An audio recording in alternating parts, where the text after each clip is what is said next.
Penn just advanced. Hi, everybody. Alongside Paul Carcaterra, I'm Chris Connor. We're ready. We are ready for this game. Fans here at Reese are ready, too. It's been 3 years since they've seen playoff lacrosse, and they're going to see it tonight. And this team for Yale, Matt Brandow has been a superstar. I think really over even the last couple of weeks of the season has really emerged as kind of one of a player of the year candidate. Yeah, Yale has leaders at every level of the field, but their quarterback is exceptional. Matt Brandow, for my money, he's a jack of all trades and a master of all. He can beat you off the dribble. From a dodging perspective, he has elite vision, but I think his best trait is burying the rock. He's so good off the ball. A lot of teams don't account for him finding seams in a defense, Connor. And you know, Coach Shea said it's been even more impressive the season he's had because 4 of the top 6 players on the offensive side for Yale are freshmen. So Brandow's been getting it done with a lot of first-year players. For St. Joe's on the other side, they've got a superstar, the nation's leading face-off man, Zach Cole. The ultimate equalizer. Cole's just a shade under 70%. I think he's the most feared face-off specialist in college lacrosse because he's not a one-trick pony with one move. Multiple moves in his back pocket, and when he gets going, this offense could strike fast, and they have an unbelievable balanced attack. Matt Bomer, the righty from Charlotte, North Carolina, beats you with bull-dodging approach, and then the 2 Canadians, Carter Page is the finisher. Levi Anderson is complete too, man. He is a beast on the left side from a scoring and passing perspective. Taylor Ray, the head coach for St. Joe's. You can't see because of the hat, but he got a haircut this week. We'll let you see how that played itself out when we get going. But look at that, 6-time NEC Coach of the Year. This team has come so close with him, losing in championship games in the conference tournaments. Now they finally make it this year. Yeah, I think this guy is an exceptional coach. You see him just doing so well in the conference, but I think nationally now, teams and conferences beware when a guy like Taylor Ray and St. Joe's comes to town. They're beating the Big Ten teams like Penn State this year. And here's Andy Shea. Of course, he broke through with the national title back in 2018. Clark, we've seen a resurgence in Ivy lacrosse this year, but he and the Bulldogs, they set the gold standard, don't they? Absolutely. From a toughness standpoint, Coach Shea is all about the grit. This team is so focused and sharp, and they have May experience. Winning in 2018, losing in the finals in 2019. And there's a lot of the same cast of characters. Guys like Chris Fake on defense and Brian Tevlin at midfield, and we mentioned Matt Brandow. They have big game experience. You got Jack Oak and Luke Eschbach, some seniors on that rope unit as well. And goaltenders, Jared Paquette will get the start for Yale. Jack Starr was a part of that, you know, those championship teams. Like won one. Yeah, now he's backing up Jared Paquette. Paquette won it in a good offseason competition. And then Robbie Seeley on the other side came in about mid-season after the Drexel game, and all he's done was win the NEC tournament most outstanding player. It's been steady, and when you talk to Coach Ray, he's been the force defensively for this team when he became the permanent starter. Top 10 in both goals against average and save percentage. Nick Ramsey will start the game for Yale, going up against Zach Cole. And just like that, Cole wins the opening faceoff to himself, and we'll get a chance to see that vaunted attack youth that you talked about in the open for St. Joe's first. Yeah, there's Levi Anderson, long, lanky, lefty Canadian that could fill it up. Michael Alexander is checking in, and aggressively early.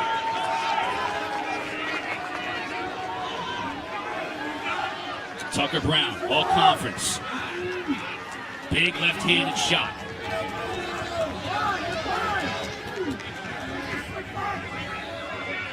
Working against a shorty to his right. Needs to get to the middle of the field, just not going to do so quite yet.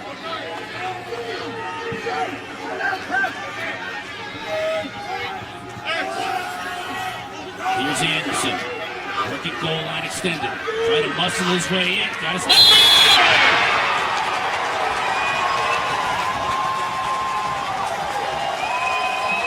I told you, Connor, when I was breaking down tape this week of St. Joe's, Levi Anderson is the truth. He's a two-handed lefty Canadian cradler. You can pound his his bottom hand. You could try to play physical with him. He's too long, he's too lanky, he's too skilled around goal line extended. And when Yale decides to show support for this matchup, he'll become a passer. You saw the help from Stuzen coming just too late, right in front of the crease. And Anderson, the senior from Calgary, Western Canada. Coach Ray is from Alberta as well, getting the first goal of the game. A violation on the faceoff, so now we'll get a chance to see Yale as they set up on the offensive half set. Johnson. Leo Johnson, number 6, with the ball at his cross. One of those 4 freshmen we talked about. We'll see many more than 4, by the way, on this offensive side for Yale on the day. Christian Kropp. He's one of the veterans on this team. That's Tevlin. Over to Chris Lyons, a freshman.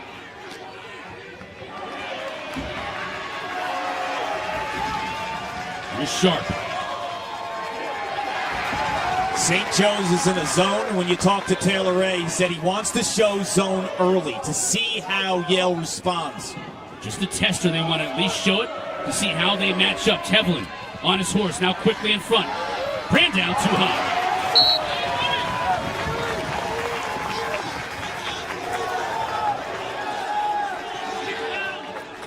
Still plenty of time for the Eli's, 24 to shoot.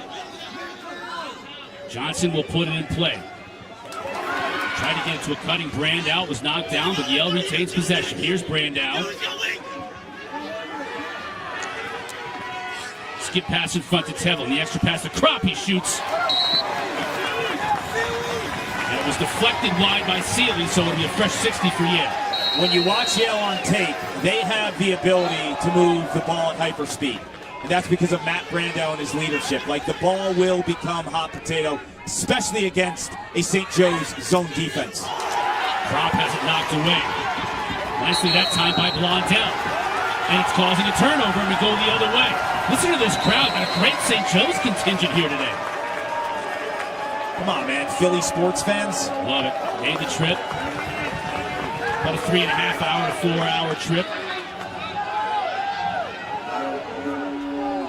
Here's Anderson trying to work again on Alexander.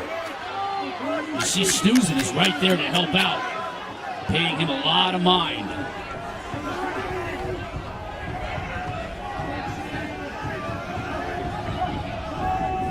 St. Joe's making some adjustments. Ty Doman comes into the game, second midfield line.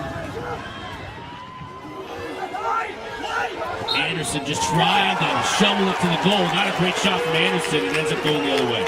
Yeah, Yale hustles closest to the ball on a shot when it went out of bounds. That was a little questionable to me. I thought the St. Joe's player was closer.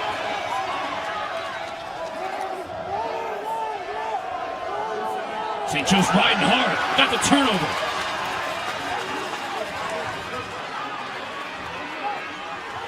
Hawk lost his footing. It ends up with Yale. Feverish pace here early. But here's Brandow with a full head of steam. Passes it off to Johnson. Slick move, and he scores!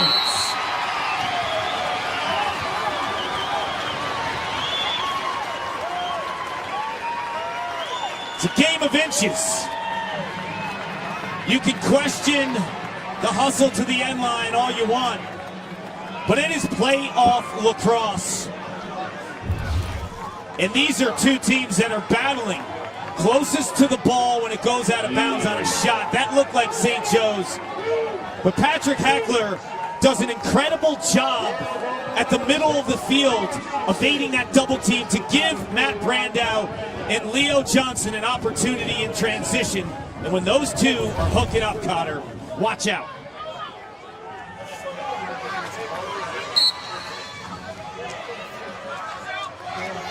Cole wins it initially, but Stuzen is there to get possession. He'll go to the goal and shoot, just way too high. He's a force. 10 and white. Freshman long stick midfielder out of Baltimore, Maryland. Doing the Ivies last week. Reminds me of Virginia All-American long stick midfielder Jared Connors. In terms of his length and his ability to initiate offense with the big stick. High praise indeed. Had a few words for Cole as they exited the field. Now Lyons versus Bragg is a huge outside shot. Lets it go, and Sealy gets a piece of that. We know about 45 and White's outside shot.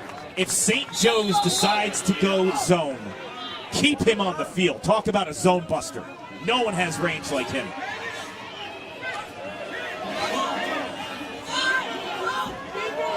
Lyons. Slide comes inside. Johnson open again. That's two.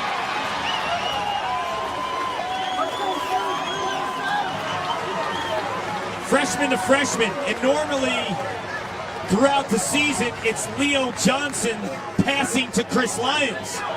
Lyons does a fantastic job of drifting upfield.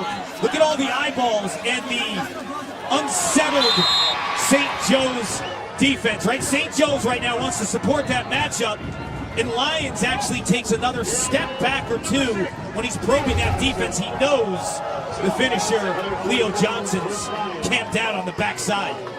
2 goals in under a minute for Yale to take the lead. First lead of the day. Cole wins it to himself. He shoots. Paquette is there. Now we get a whistle. Ball goes against Yale. It'll be St. Joe's with the ball in the offensive set. I think it was interference. When Paquette had the ball. It looked like one of his defenders. Maybe a moving pick there.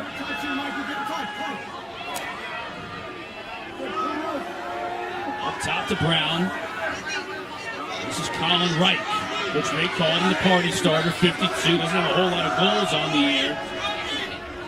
But oftentimes they put the ball in his stick to get everything started, and he's doing that from X.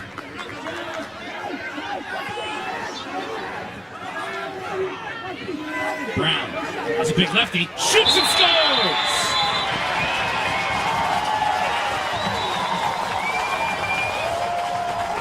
That's that left-handed rocket from the Furman transfer. We're all knotted up at 2.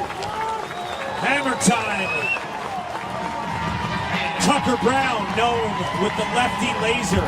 But they get this opportunity because of the push. That is just a senseless play. You make the stop, Zach Cole comes down, your goalie makes a big save, and then you give it to this offense that can absolutely fill it up. The two-handed lefty outside rip by Tucker Brown, and that is his go-to. Like, he is a stretch the defense type of shooter. Bryce DeMuth with the push against the Eli's, giving Brown the opportunity. Look at these two doing battle. Now we'll get a whistle. Interference on Hackler, 26 and White. Well, the Wings are going to have to muck it up, aren't they, against Zach Cole? They're going to, but the problem with Zach Cole is sometimes he wins it so fast to himself that Wings could be irrelevant. That's really the only way that Andy Shea and company are going to keep this thing around 50%.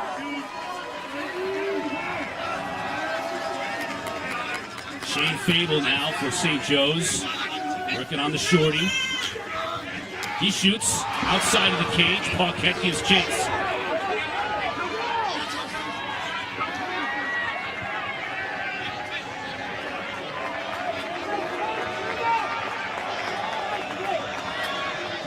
Coming out of the box. That's Sharp. Knocked away from him, but he regains possession. Now we're going to get a penalty against St. Joe's. Got Sharp in the helmet. That will most likely be a minute slash against St. Joe's. We'll wait for the call, but it's an opportunity now for the Eli's. Brandow. Skip pass over to Sharp. He shoots. Sealy's there. Covers up. Now we'll get the call. Our officiating crew, PJ Colello and the Lutzinger brothers, Brian and Tim.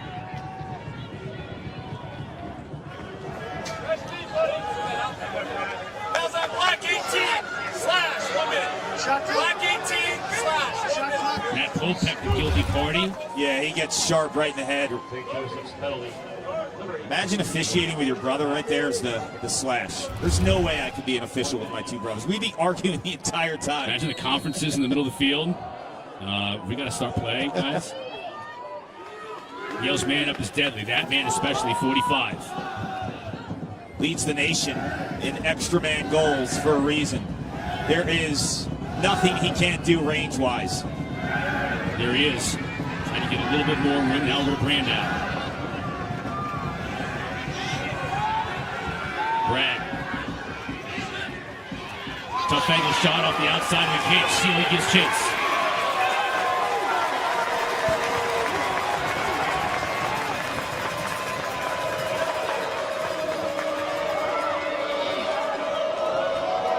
Hawks got to get this ball across the midfield line. The 60-second mark, they do.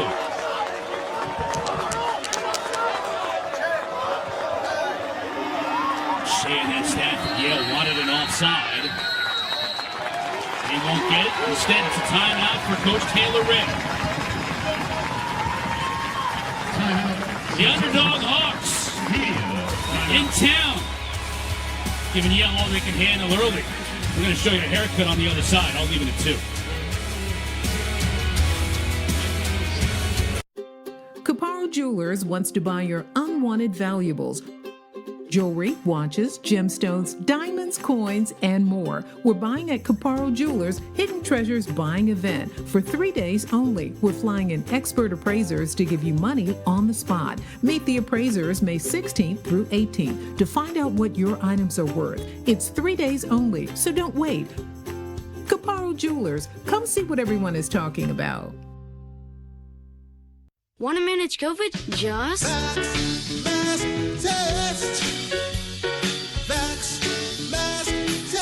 pay for Pennsylvania taxpayer dollars. Let's put COVID to rest.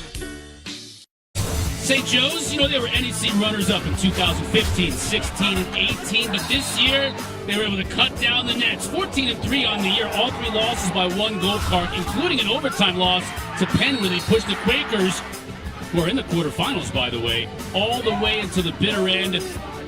But the big story, they've come close so many times in the past, and this year Coach Ray was able to get the win in the NEC championship game over Hobart, and they are here, and they are doing very well at 2-2 here early, and because they won the NEC championship finally, oh my word, Austin Stazula, who's a 5th-year midfielder, he promised to me he'd allow him to cut his hair, and that's the end result.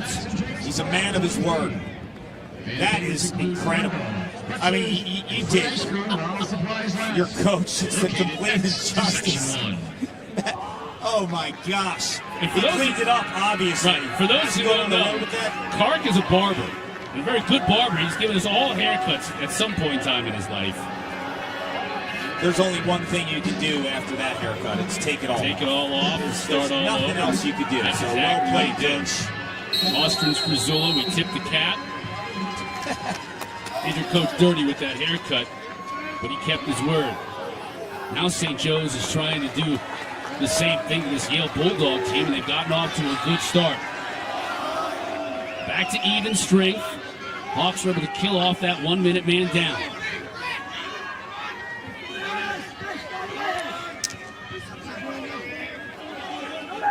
Reich.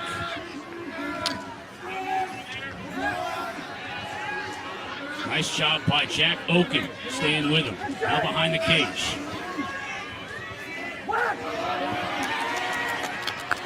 No way, go for Bulmer. First time we've mentioned Bulmer's name today. Yeah, that's a big boy matchup when he's going against fake 31 in white. He's going to use muscle at goal line extended. Brown got his left free and scores!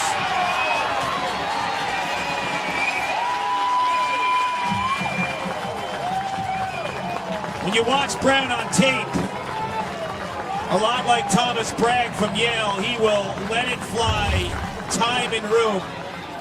But this is a gorgeous little fake to the adjacent and gets the defense to just sit for an extra second, which allows the inside of that defense to be wide open, and he knows middle of the field equals pay dirt.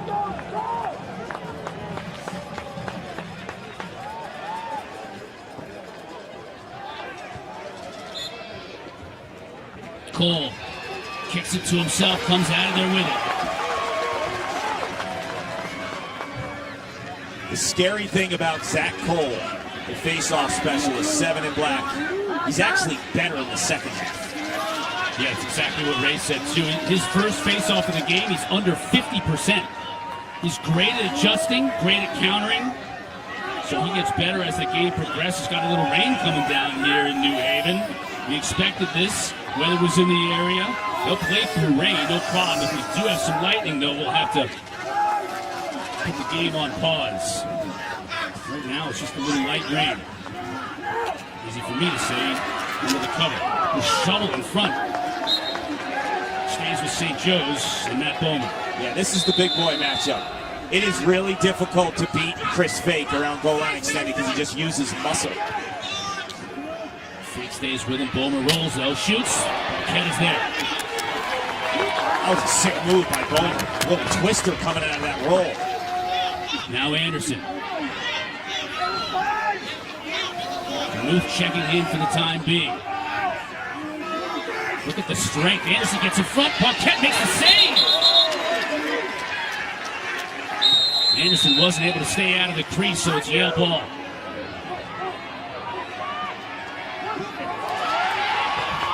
Loose ball in the middle of the field. Picked up by Hackler initially, and he loses it back to the Eli's.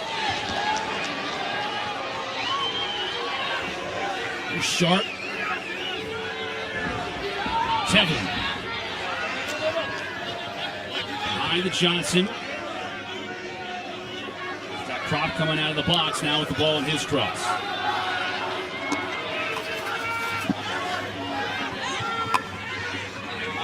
Sharp nowhere to go with it, but behind to Brandon.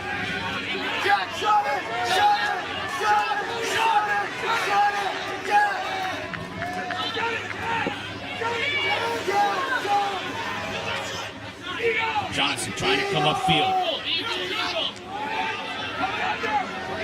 The short stick matchup. Let's see if he can use his quickness here. Nice job defensively that time. And the ball gets away.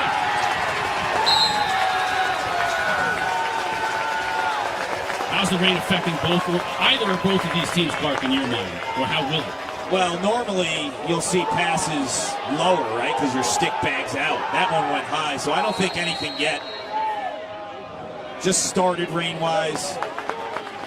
It's humid, though, right? Like, it's really humid. Yeah, if it starts pouring, your stick can bag out, meaning the pocket depth will get really, really deep. And shooters oftentimes don't love that. I will say the mesh technology 10 times better than when I was playing, right? Like you can get a true pocket in terms of your depth, kind of all weather. Right.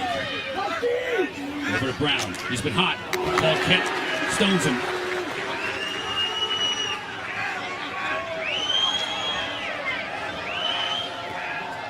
The other thing that'll happen is that humidity will cause both of our glasses to fog up, and we'll just be hearing gibberish over the airwaves. What we're seeing. Right now we're seeing a heck of a lacrosse game here early.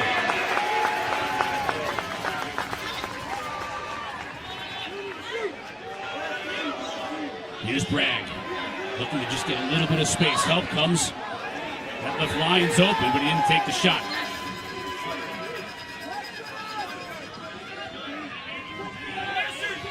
Here's Carson Cool, another freshman. Of course, he's from California with a name like that. Beautiful pass inside, and Lyons finishes. We talked about Brandow in the open and his versatility. Well, Chris Lyons is showing you some as well. He had an incredible cross the field pass to Leo Johnson earlier in this quarter. Now he's just finishing.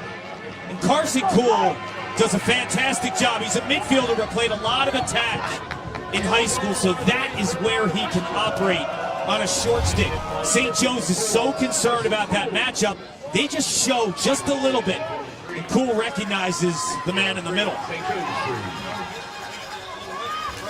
Cole's won 3 in a row coming into this draw. Ramsey this time, though, almost won it to himself in the wing play. Jack Anderson's done a really nice job on the wing and on short stick D midi today. Scoops it up. That's a crusher for Yale because they won the clamp on that one. So when they win the clamp and they can beat Cole at what he does so well, your wing has to come up with that one.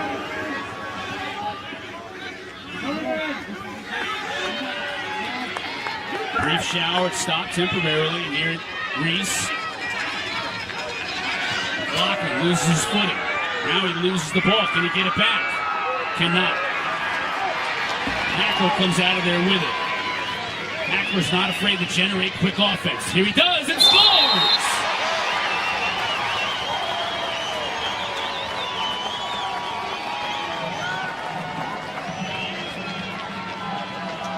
Pocket and stick might not be an issue. When the rain comes, your traction can be.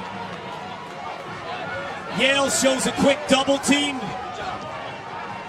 And the difference early in the season was Hackler, 26 in white, was an offensive midfielder. When they moved him to defensive midfield, that's exactly what they got. Transition type offense from defense to offense, and he is a sick athlete who can swing it.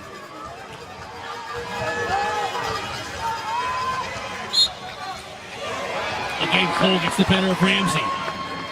He passes off. Parquette is there for the stop. Fake trying to get the ground ball, cannot. See that ground ball by Carter Page? And then he flipped it over his shoulder. Yeah, no big deal. A lot of flair on this St. Joe's team. I'm waiting for the sub patterns to come in. That's actually something that Coach Shea talked about when we talked to him about this St. Joe's team. They sub relentlessly. I mean, it's almost, you got all the 52s and 63s out there. It's hard to keep track of who's on the field at any one time.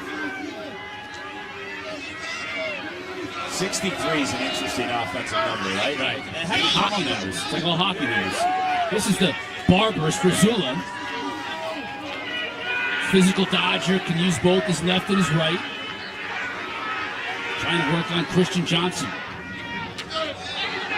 can hear the pop, and that's going to draw flags. Yeah, that's going to be a cross check. So right to the head. Strazula will look to take advantage before we get the call. Shoots, Parquette. Steers it aside. Stays with St. Joe's temporarily, and now we'll get the stoppage.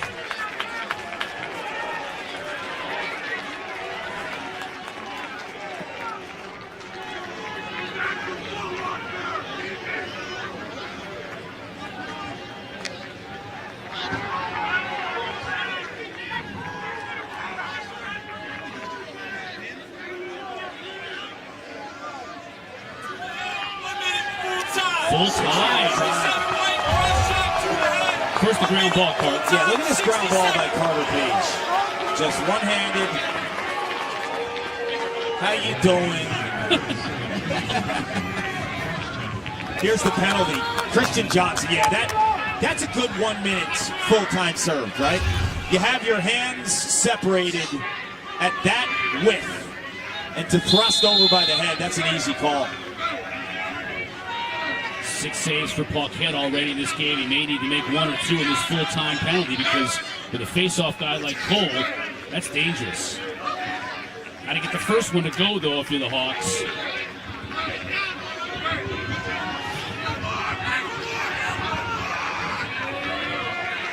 They'll do a good job here, not giving him very many looks. Stews him, loses his footing after making a great stab out of midair.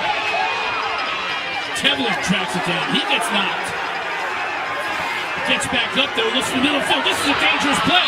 And it's going to be a goal. No, the whistle blew first. They'll wave off the goal. And he didn't get it off in time, Clark. I thought he got it off in time, but the officials, all 3 of them were right on it at the end of this first quarter. Coach Ray, he wants a better explanation, but that's what the call is. Got to be out of the cross by the time we get to double zeros. Nope. That's a good call. Yeah, really good call by the officials. But if he had possession at 0 because they were extra man. There's no face-off in the second quarter because they're extra man, and he possessed the ball at the end of the quarter. That's right, and that's probably what Ray wants. Andy Shea with maybe a wry smile there.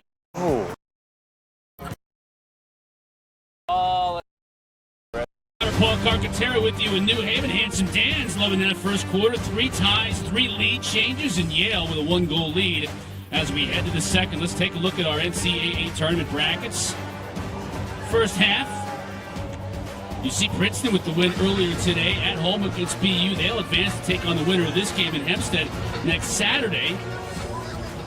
Brown, Virginia coming up from Providence. Lars Tiffany's return.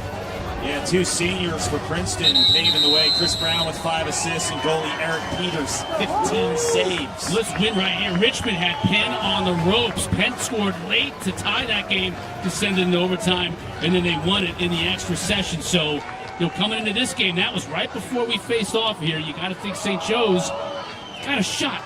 One of these teams has a real shot of springing the upset here in the first round, and why not the Hawks? Yeah, I think when you look at Richmond's body of work in terms of their schedule and beating teams Virginia. they played, yeah, they were ready for that matchup. No question. Just a few handful of seconds left in the man up for St. Joe's. Man up unit just 33rd in the country, so middle of the pack in the country throughout the regular season. Full strength. Yale was able to kill off the unreleasable penalty. That's a big job. And then defensively, Stuzen again dislodges the ball. Get a procedure call against St. Joe's, so possession to Yale. And look, Penn wins the Ivy, Chris. And this St. Joe's team lost to Penn in overtime just a couple weeks ago. So they know they belong on this field with Yale. And it also goes to show they can harness their emotions. Thinking about how emotional of a game that was to play Penn, the big dogs in Philly, and to come out and show that you belong, which they did, and now they know they belong coming into this game, and they're keeping it close. Another freshman, Johnny Cobb, out of that midfield. Now behind the Brands, out quickly to Bragg. Good dodge in the middle of the field, shoots! And that is a blast. Sealy goes down and gets it. Look at this fast break. Beautiful outlet pass. In front, score! Bomer was the recipient, but Sealy with a beautiful pass from the crease all the way to midfield to get it started. This is an incredible stop by Sealy. Because this isn't just some regular shooter staring you down. This is Thomas Bragg, who likes to shoot high a lot too. So Sealy trusts his instincts, his form, and throws a dart right up the middle. And Yale just collapses in terms of the way they're playing a fast break. And Bomer recognizes that, cuts behind Fake, who gets caught ball watching.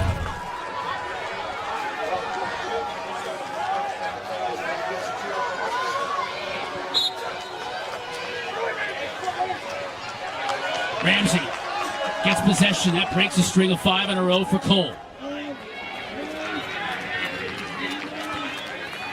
Now Brandau against Blondell.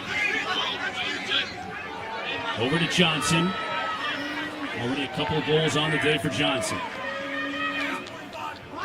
Here comes Bragg again. Defender slips. Johnson. That looked like the wet mesh might have had something to do with that shot. Or his hand placement in terms of the shaft. I think his hand slipped on the shaft. That shot got away from him, but let's continue with possession. Lions looking to come upfield. Bragg. That pass gets away from him. Over and back, turnover, and here come the Hawks. Bomer looking to move quickly. 6 turnovers now against Yale.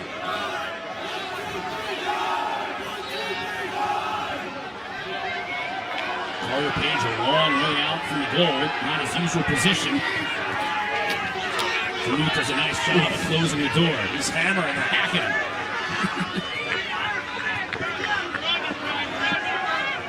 Struzula.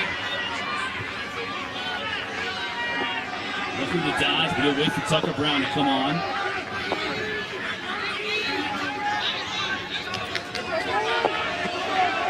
Taking the air out of it a little bit. First time we've seen either team on the offensive half set take the air out of it. Shazuna just looking to muscle his way in. Paquette, he's been good. Both goaltenders have been good today. And it's critical for Paquette not to give up a lot of rebounds because Carter Page, the Canadian finisher, hovers around that crease area and he will pick up any loose change and make you pay. 2:45, that was Clemens and Bragg, but now Brandow goal line extended. He'll move it behind to Johnson.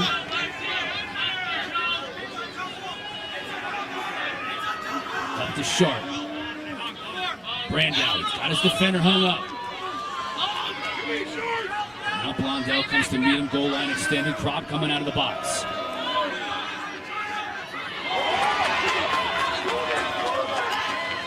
Defenders falling down all over the place. Kropp will look to pass.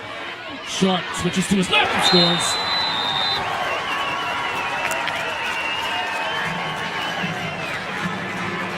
Gorgeous card. Brad Sharp is just a freshman, Cotter, but this is a high-end move from a superior athlete who understands where the pressure's coming from, right? They hedge the middle of the field. St. Joe's wants to lock down the middle of the field. Sharp says, okay, I'm going to split you right to left. But incredible awareness out of the freshman all-Ivy midfielder from Cali.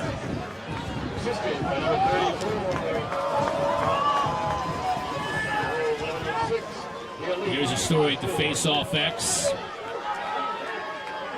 About what you would expect. Ramsey won the last one. Cole trying to win it to himself. Loses his footing, though. Everybody's losing their footing in the middle of the field here.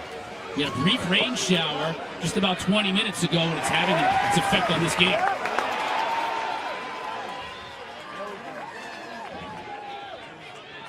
Two face-off guys in the middle of the field. Cole got possession.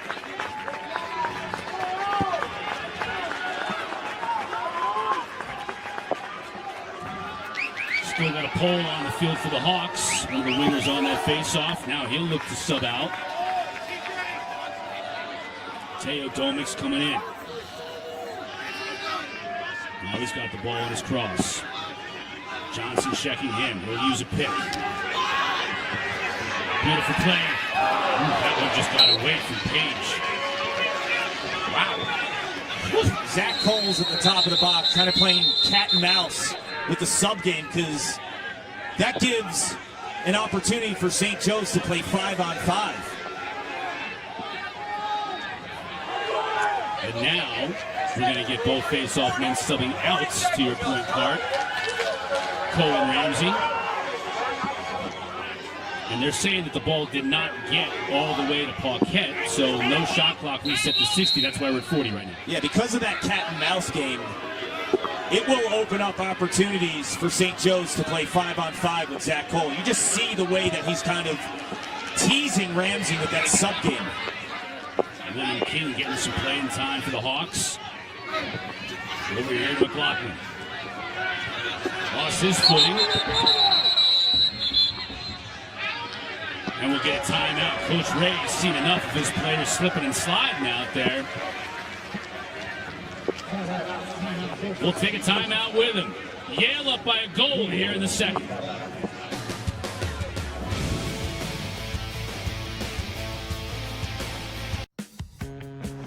Oh, love that Chevy Blazer. That's our next SUV. Love that Equinox. That's our next SUV. Nice Trailblazer. It was love at first sight.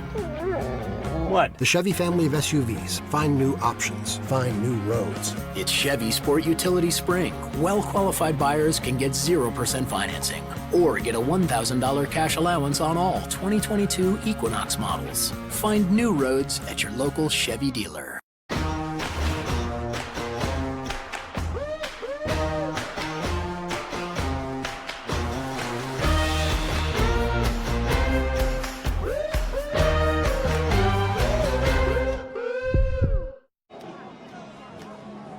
Reigns come back here in New Haven. Just under 10 minutes left to go in this first half. 5-4 Yale on top. Both teams have gotten out and run today, haven't they? If you watch Yale, this is what they want to do. And Hackler has had an incredible first half, 26 and white.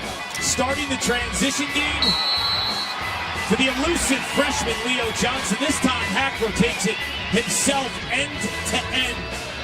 But St. Joe's wants to play a little transition as well. Sealy with the stop. Popek up the middle. Bomer with the finish. We've got a dandy here in New Haven, Cotter. Face-offs, as you would expect, a big part of the story, too. And Cole has gotten the better in that category. And once again, on the receiving end, it's Carter Page. That's what Carter Page does so well, isn't it? Just camp down in front of the crease, finding little tiny spaces to operate in. And if I'm Yale, I don't slide early to Colin Reich. 52 in black is a distributor. He's not a big goal scorer. If you slide to him, he's going to pick you apart with a beautiful pass to the inside, a little jump pass. And Carter Page is an elite Canadian finisher. Money in the bank. 50 goals on the season. Page from Ontario. We mentioned how Ray is from Western Canada. Anderson as well. Page from Peterborough. Cole wins the face-off to himself. Will he take a shot? He will. This isn't wide. This guy's something, man. He can mow you at the face-off dot. And if you watch him, it's not just a clamp, man. He's got counters. It's great on ground balls when it's a 50-50. And as you mentioned earlier, he gets better as the game progresses, meaning you're not going to run away from the St. Joe's team. You're not going to be able to go on very big runs against them because they're going to own the possession battle. All knotted up at 5. 5th tie of the game. Snoozing. Just checking Domick. You see Coach Ray on the sideline. He's dumped a hat. Likes that new fresh cut he's got. It's like water repellent. Right.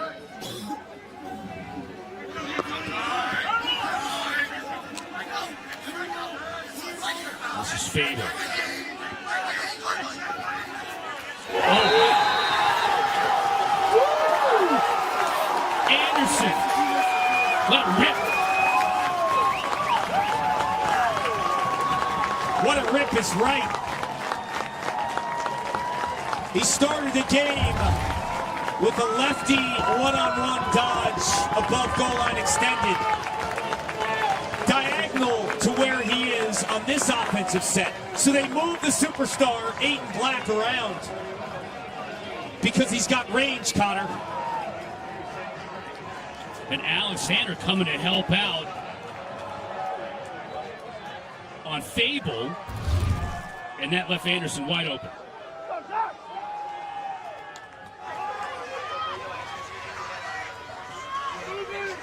You know, we just got done with the PLL draft this past week.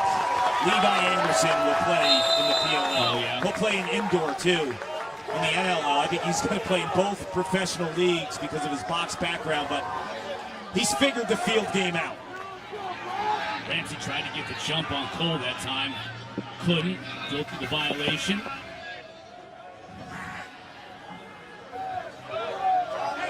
So now another offensive possession for Tucker Brown and company with St. Joe's.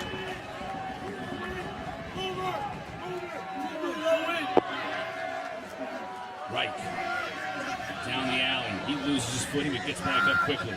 Backside! Backside! One more! Anderson. Share it! Share it! Share it! Working on Share the ball! Alexander, big time. Big crowd, though, coming inside. Oh, the shovel inside by Page.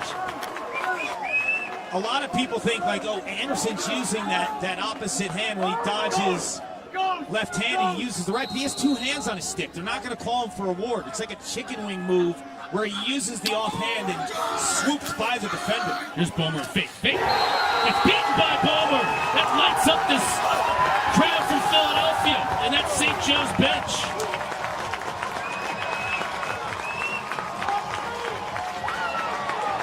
This is a skilled unit. Right there, he throws a nice inside pass, Levi Anderson, to Carter Page. With a little backhand himself. And when you go against Chris Fate, you better bring your big boy pants because you're going to battle above goal line extended. And Bowler takes that challenge, and he delivers.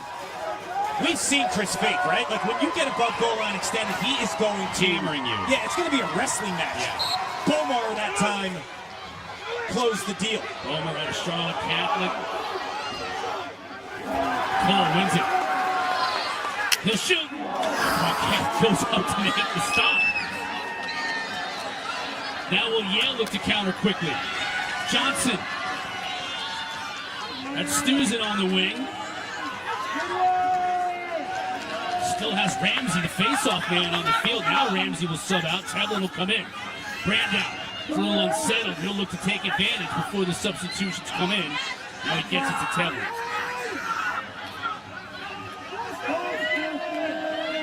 Here comes the cavalry, led by Sharp and Kropp.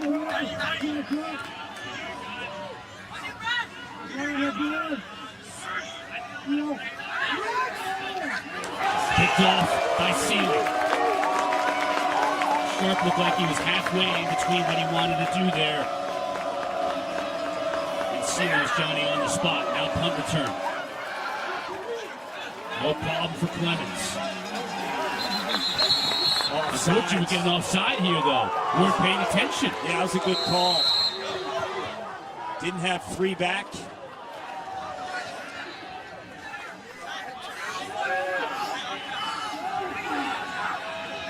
Now Montfort. Getting some playing time for Aaron Shea. Over to Johnson. Who heads the big fella Bragg. Clock's ticking down to 6 minutes left to go in this first half. St. Joe's with a 2-goal advantage. The largest of the day. We have been back and forth all night long. Bragg. Tevlin looking to dodge. Bragg now behind the Johnson. Had to go up and get it.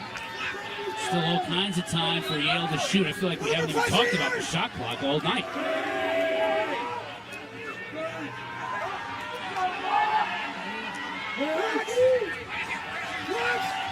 Tevlin, now Brandow probing this Hawk defense. Up top to Montfort. Bragg. Nice pass. Tevlin, the second pass to Johnson. Up top, just too much. Ball was tipped, so it's not an over the back. Ball's still in play. Didn't even realize it. Reich at the time didn't even, or that was actually Carter Page, didn't realize that the ball had been tipped. Thought for sure it was going to be an over the back. And it ends up with St. Joe's.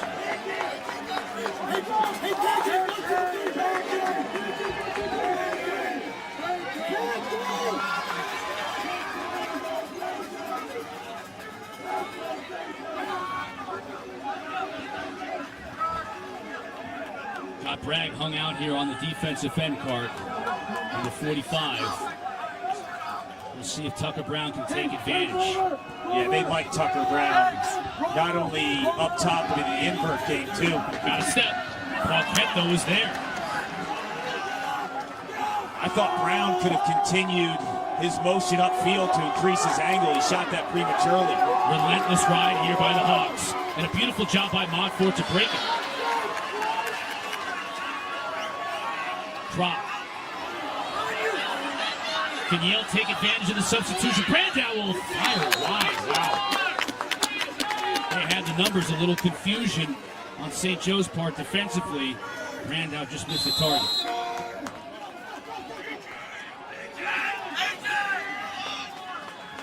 Two Ivy teams have already advanced to next week's quarterfinals. Penn with the overtime win over Richmond. Princeton, no problem with BU earlier today.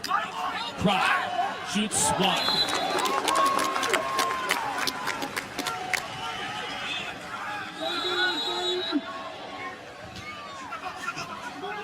Brandow got to step on Blondell. He shoots and scores. Clark, you had a feeling that Brandow knew it from the start. One of the reasons Brandow is such an effective Dodger, he doesn't need clean breaks. A lot of guys need space to get their hands free, to get that shot off around goal line extended. Blondell's covering him. He's 6'4". It doesn't matter. Matt Brandow shoots through pressure and sticks as well as any attackman in the country. Very underrated strength-wise. So when he gets above goal line extended, it's game on for 41 and white. Eli's cut the deficit in half. Coles won 10 of 13 faceoffs, wins this one to himself. Got it free. Paquette got a piece of that. Every single time he wins a faceoff, it's hold your breath time as he runs toward the goal. And it looks like he's going to get a lot of shot opportunities. I'll tell you what, though, this unit is so skilled, with Cole dominating the faceoff dot and giving these skilled lefty finishers and playmakers, guys like Levi Anderson. Wow, Paquette goes up again. Because we've seen some transition from St. Joe's, but you just see how comfortable they are in the half-field set. Yeah. They get rolling. They are a skilled unit. Andy Shea calling a timeout here as Paquette's just getting peppered out there, Clark.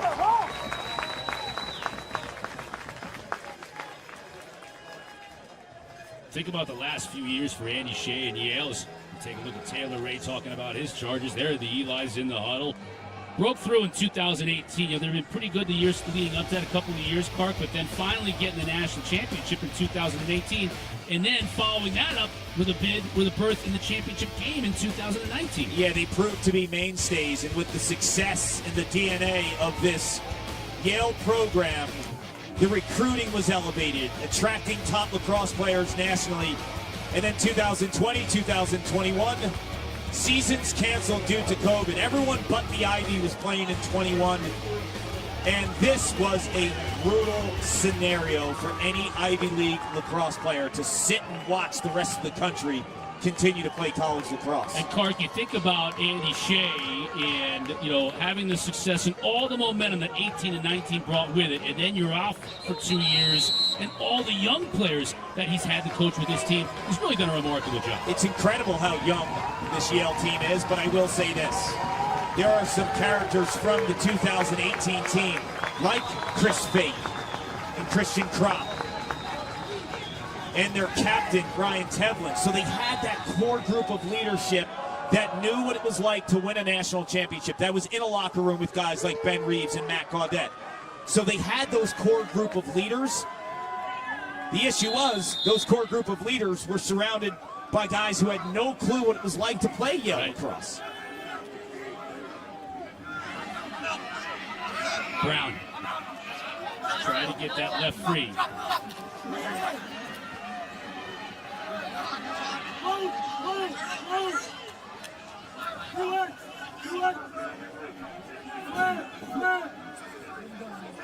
Anderson working on Alexander, and vice versa. Brown, he shoots and scores!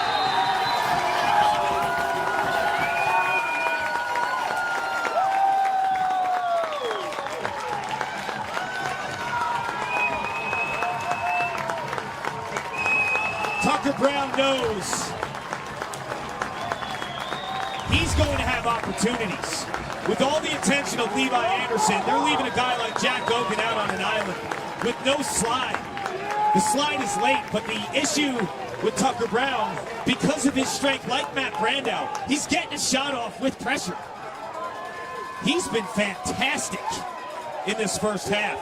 You know he's going lefty too, right? It doesn't matter. There are certain players that make those little subtle moves when they approach a defender that allows them to get to their strength. And when he gets to their strength and he scores, it's make and take it for a guy like Zach Cole. This is ridiculous.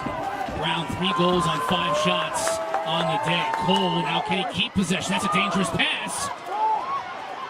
Johnson is able to rob it. And it goes right back to the Hawks. Alexander's working on Anderson. A little unsettled here. Anderson's looking to take advantage. Gets a field, and he scores!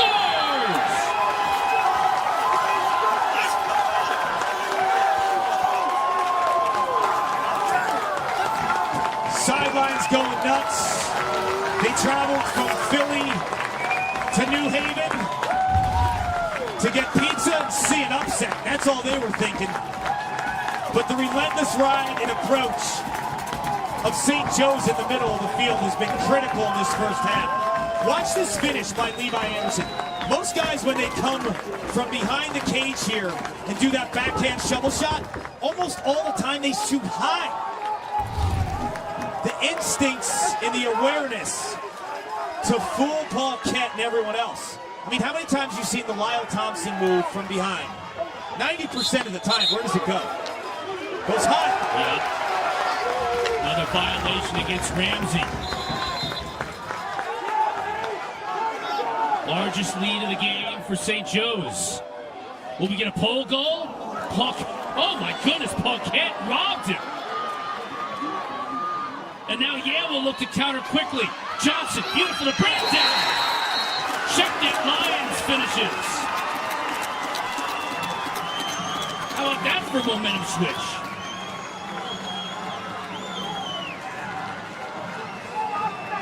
A pole goal can be momentum, or it can be a head scratcher if it doesn't work, right? Because you have the momentum if you're St. Joe's. Why not give your offense, which has been dominant against the Yale defense that doesn't have an answer, more opportunities? Well, Paul Kent makes the save. Johnson with the vision. Lions with the finish. And he was a player who had no fall. And he was a midfielder, and he had to play some attack early in the season just for practice so they could go full field. They wanted him to get into the action in terms of practice reps. He was dominant as an attackman in practice. They had to give him a shot. This time Cole with the violation on the face-off. Jumped the gun a bit.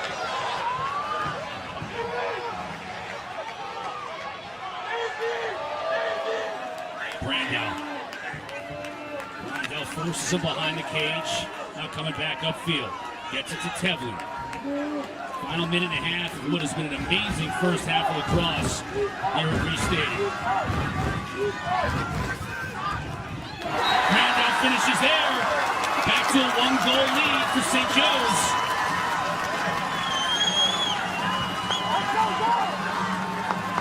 St. Joe's decides to go zone. The issue is Matt Brandel is not just a dodger. As I featured in the open, he's so good off the ball.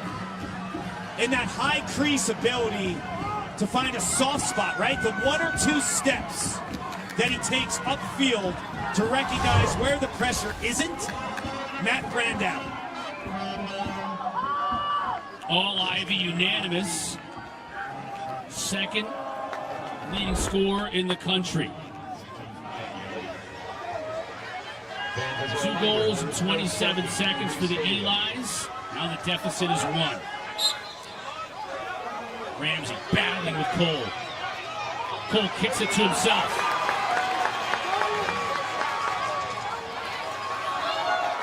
Over to Page.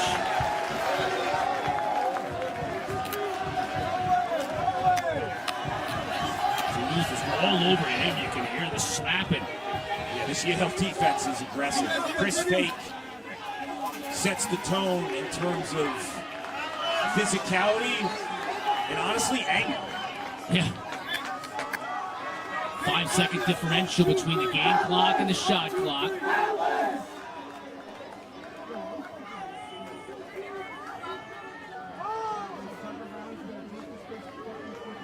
And you can see the Hawks are more than content to just let this first half of the clock run down and get one final opportunity in the final 10 seconds.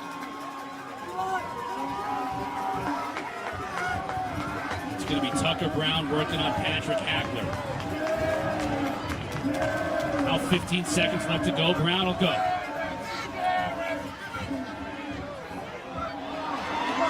Pass gets away that time from Reich. Dangerous situation with the ball in the middle of the field. No one can find it. Now Fake finally does. He fires it downfield. And the siren sounds to end the first half.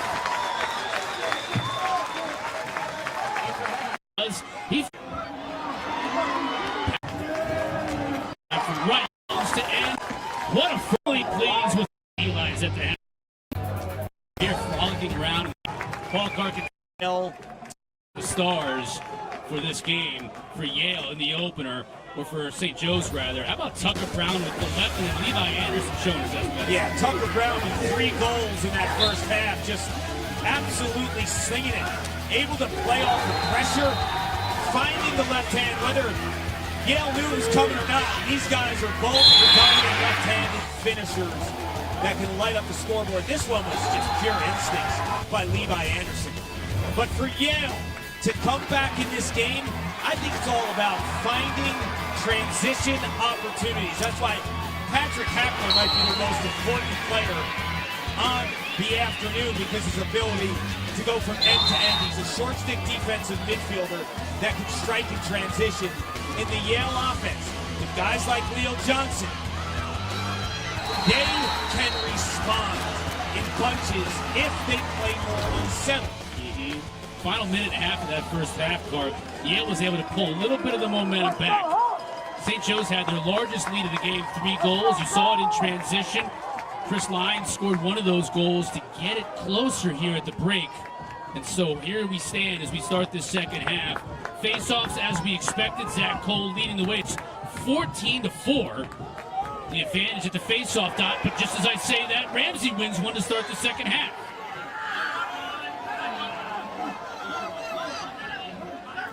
Brandow. Look at the attention he draws. As he should. Now up top to Sharp. Down the alley. Looking for Kropp coming in out of the box, and he finds it. Now to Tevlin.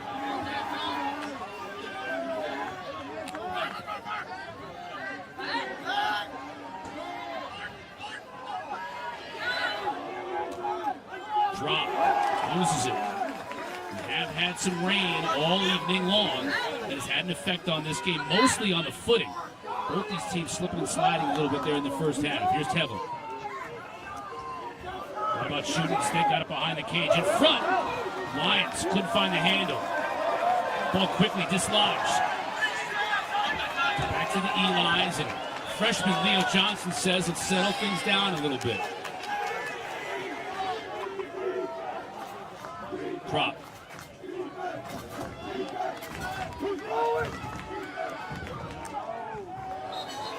Just enough on the shot that it goes high. Johnson backing up. Those days with the Eli's, plenty of time. Still 62 on the shot clock.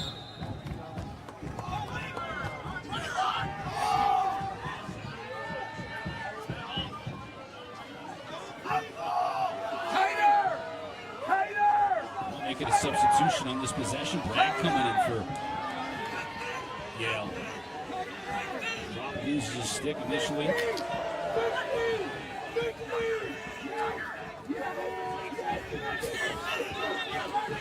Eli's working the outside. Little Bragg, that had to hurt. That hit Blondell at about 1,000 miles an hour. Here come the Hawks. In transition, Alexander. Anderson, boy, he is just quick, isn't he? This has been a good matchup, Alexander on Anderson. Very long, too, so when you think you have him bottled up, he's got that long wingspan.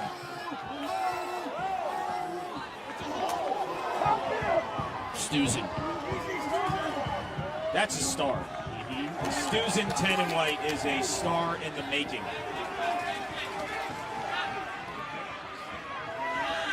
Stuzen and Strazula.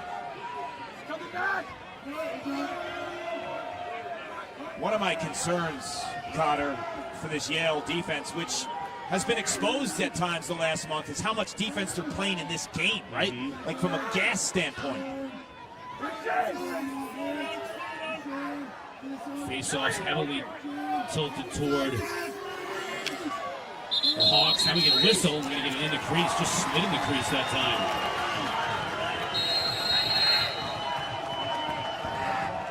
Page lost his footing, causing the turnover. I mentioned the face-offs heavily tilted toward the Hawks in the first half. Shots as well. Johnson loses a big battle for it, now gets it back. Lyons looking for a cutter. Finds one, and Montfort scores!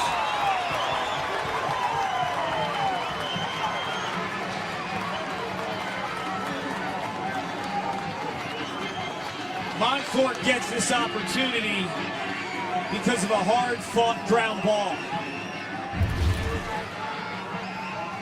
Leo Johnson loses the rock, but Yale knows how big this possession will be.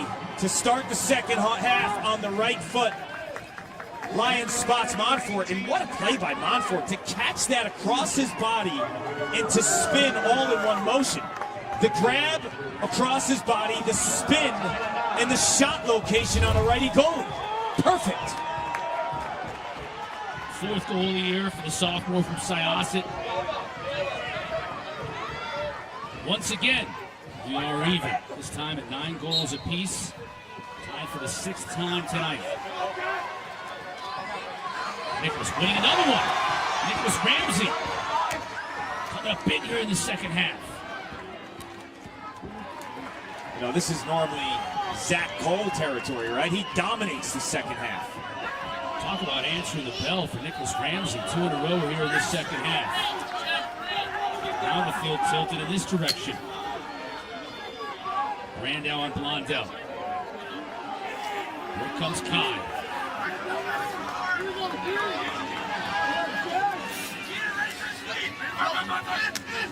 Brandau up top to Brad. Help comes. Quickly. Shot, score, Lions.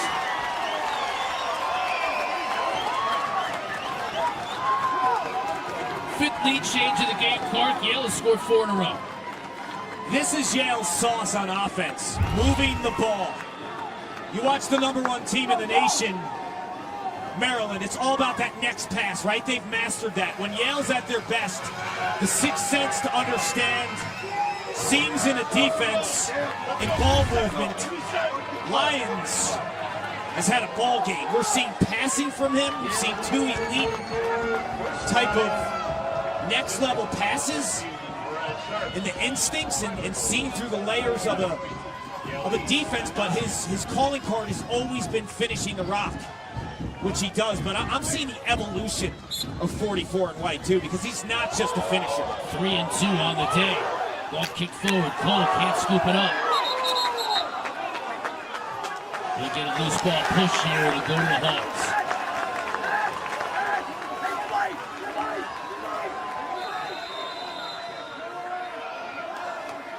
Blummer will start it quickly to Anderson.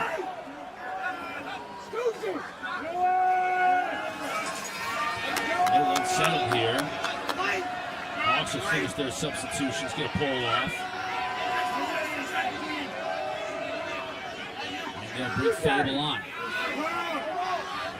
So second midfield unit on with McLaughlin, Fable, and Doman.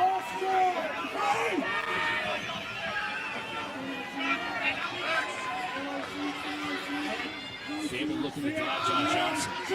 Inside quickly. Page scores!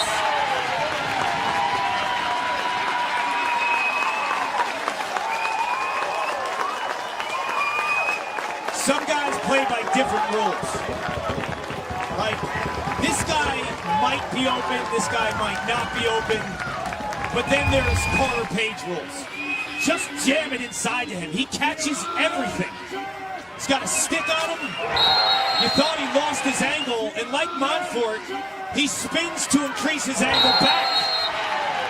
That guy is so comfortable in front of the cage finishing the rock. Masterful. Look at the placement on that shot, too, in the far corner. No chance for Puckett. To see both of those goals, though, Montfort and then Page, the awareness to turn, right, while you're losing your angle. Ramsey's found something here in the second half. It's 3 in a row.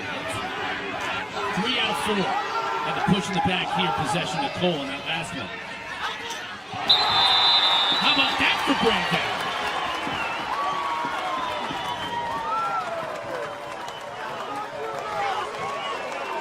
This game's amazing, and the superstars are delivering. Carter Page, Tucker Brown, Levi Anderson on one side of the field. Matt Brandau, first team All-Ivy, leads the nation in points per game, nails that jumper. That shot did not have a ton of mustard on it. What it did have, elite placement. You heard the pipe. The left side of the goal on the righty goalie. Matt Brandow, once again, delivers. Handing out hat tricks in tonight's game like Oprah Winfrey hands out cards. You get one, you get one, you get one. We're early in the second half. Violation this time against Ramsey. Caden's always something to keep an eye on. Ramsey loses his stick. Now it's advantage Hawks, and they take advantage.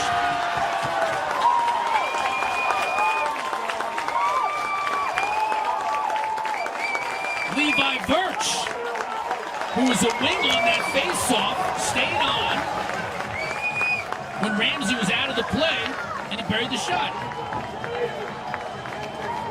Levi Birch. That's not his 50th goal. No, that's his 50th goal of the season. He's having the greatest season for a long stick midi ever. But I will tell you, Levi Birch is totally comfortable on the offensive end. He's from Canada. He plays box lacrosse. He's got the hands and deception in tight. Right? That is not typical for a long stick midfielder to be camped out on the lower left side, keep his shoulders high, and dip his stick low. First goal of the season for the Western Canadians. Birch from British Columbia, a face-off man in for the Elis. That's James Ball, wins it. Yale has scored on 6 of their last 8 shots. They're starting to find their rhythm here offensively in the end of the first half and into the second half. That's their strength, right? They can strike big. Like this guy. Speaking of big, 45 Bragg gives it off. Inside, Tevlin scores! Great look that time from Brad Sharp. We're going to need an oxygen mask up here. This is crazy. This pace is just relentless. But you see what Yale is capable of doing when they can solve Zach Cole just a little bit, right? Because then they put this defense on their heels, and they've almost flipped the script. It is hard to play defense, possession after possession, when you're gassed against a team that's really skilled and shares the rock. And that's the captain, Brian Tevlin, part of that 2018 national champion team. There's only one captain on a Yale lacrosse team. He's the guy. You mentioned the title experience. 4 goals in this game in the last 56 seconds. Ball again to take it against Cole. Cole wins it to himself.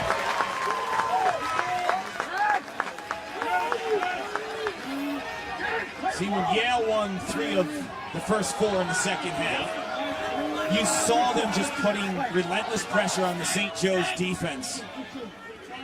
And that's tiring. You saw it all first half when they flipped the script.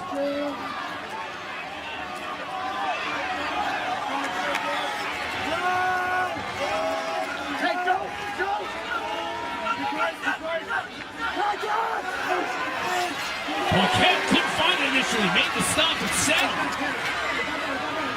Was able to corral it. We got a St. Joe's player down right in front of the crease. Tucker Brown, this is an unsettled situation though for the Elis.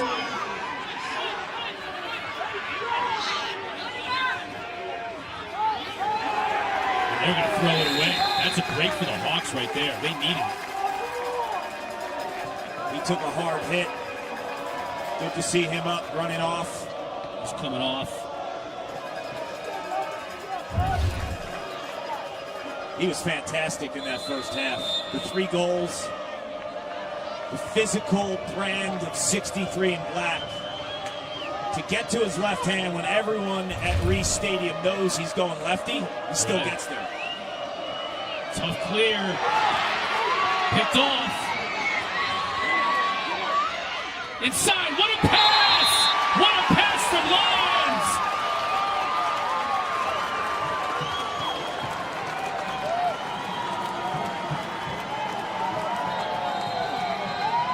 He didn't hit double-digit assists coming into the day, but he's got 3 on the afternoon. Chris Lyons is known as a goal scorer. Yale gets after St. Joe's in the ride. Ball is loose. Look at the pass by the freshman. Freshman to freshman, Yale's found the answer. Oh, love that Chevy Blazer. That's our next SUV. Love that Equinox. That's our next SUV. Nice Trailblazer. It was love at first sight.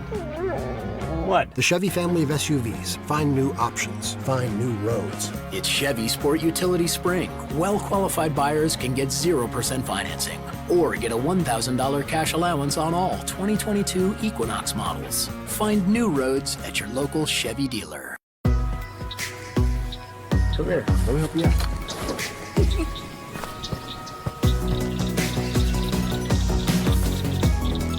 Such a great day.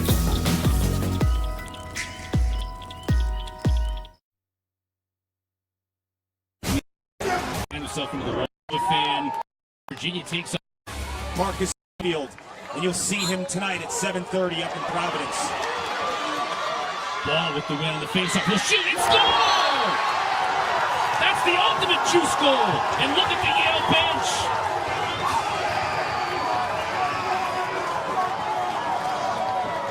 Against the #1 faceoff man in the country, James Ball wins it and scores. Credit Andy Shea and staff to mix it up a little bit, to give Zach Cole a different look. James Ball's a really good athlete. He beats Cole off the clamp. Cole has not seen Ball, so he sees him for the first time. Ball wins the draw. St. Joe's does not respect him as a shooter, and he makes him pay. Largest advantage of the day now for Yale. It's 3 goals on their home turf. This time Ball just tried to jump it, and Cole gets possession on the face-off. That's big because that's the second violation. Wow. That's big too, the turnover though. So they're not even getting offensive possession out of it. Stuzan's all kinds of fired up. And Cool will put it in play for the Elis. Montfort. A lot of momentum, a lot of confidence for this Yale team now. Johnson to Cool, now over to Bragg.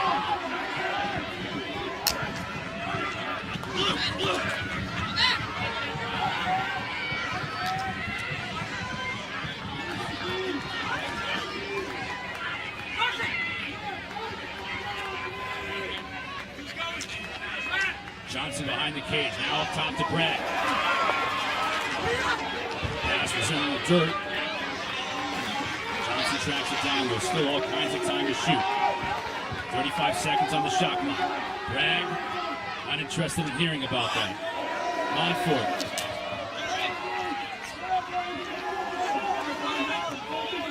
Brandow will look to go to work. Rolls back. Seal with the stop.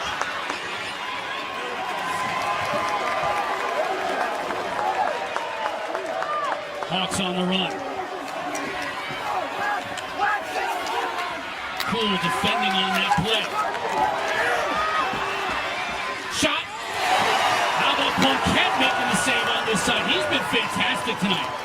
13 saves for Paquette.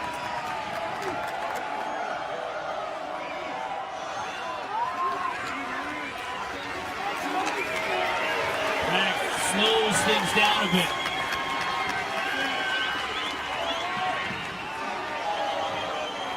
We get a brief respite from the end-to-end action we've seen from the opening whistle tonight.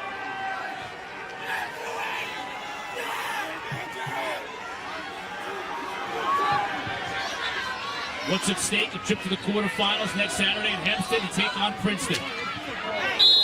Jump shot is high.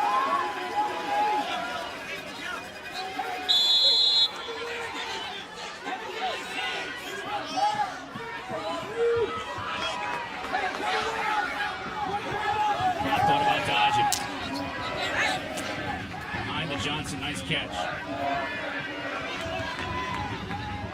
Short.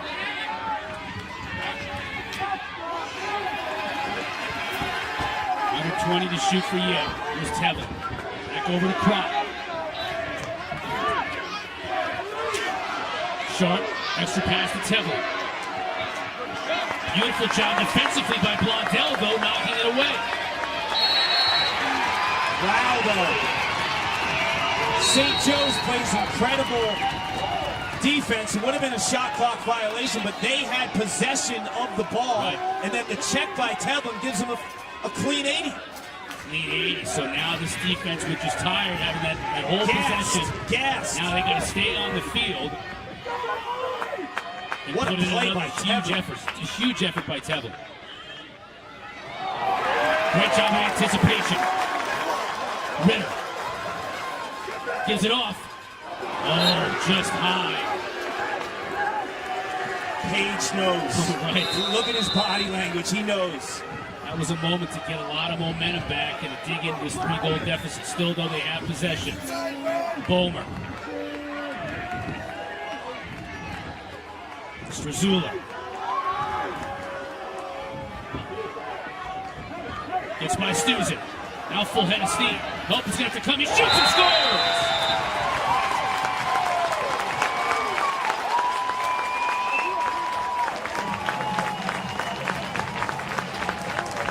Brad Stu, tons of lacrosse under his belt. First team all-conference for a reason. Found his shooting stroke this year. I think Yale kind of hedged that he was going to throw it up to the point guy there. Carter Page, look at the placement on that.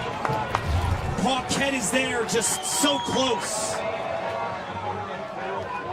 Did you see how he froze the defense? That little freeze. Yale kind of anticipated and hedged that he was going to throw to the right side where Carter Page was camped out. Big scrum in the middle of the field. Picked up by Hackler.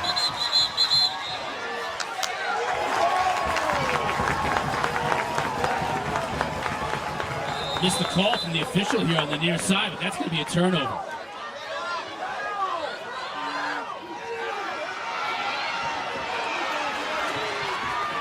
Hackler's still in the middle of everything.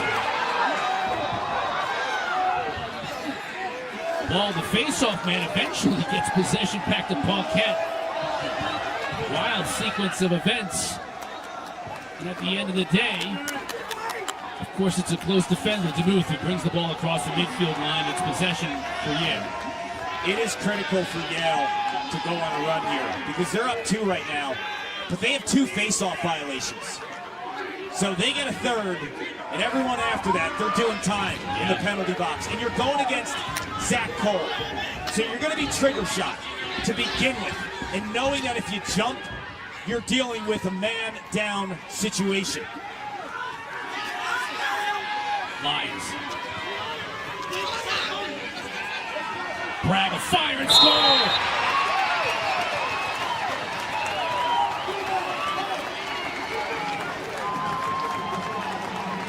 I like how Bragg is mixing it up, Connor. When we were here a couple of weeks ago against Harvard, he was hammering the ball from 15 yards, high to high. A lot of times outside shooters are scouted. So you counter with some versatility in your stroke. It's the same exact release point that we saw a couple of weeks ago against Harvard, but he's shooting low.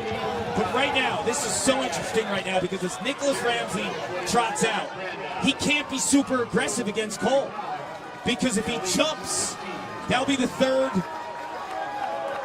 procedure. And St. Joe's will go extra man. There you saw it. Cole wins it to himself easily. You got players like Randall trying to get back into the hole. That's exactly what Yale wants, though. They don't want this, though. Anderson. Ooh, just backed out. I thought he might go right to the goal.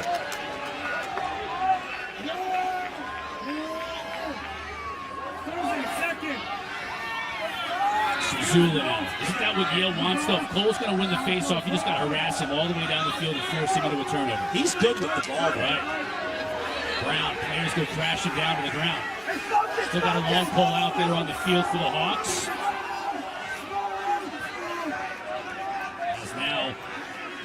Comes on. Back over to Skazula. Physical play. It's on Oaken. Here's Anderson. For a split. Come upfield. Shoots. Oh, wide, but Bowman, no problem, backing it up. You see how aggressive he is when he drives with the left hand? He's got two hands on the stick, so he's almost like assaulting the defender with his right hand. Right. White. Shoots. Scores! Not by Paquette. Just trickled by him.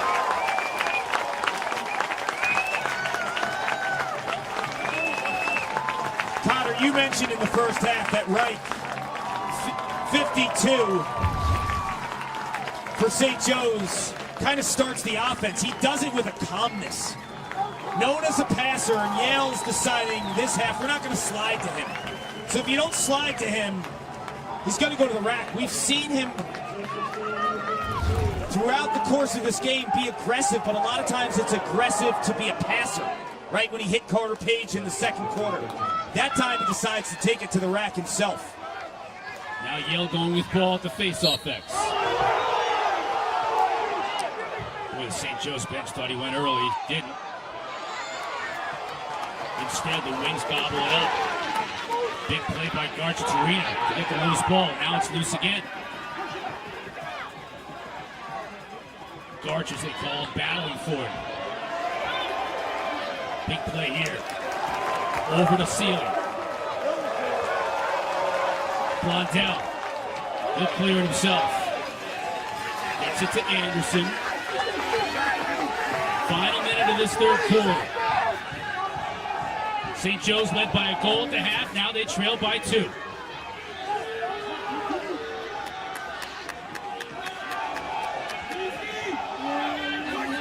Anderson trying to come up field against Alexander. Over to Doman. Here's Faber.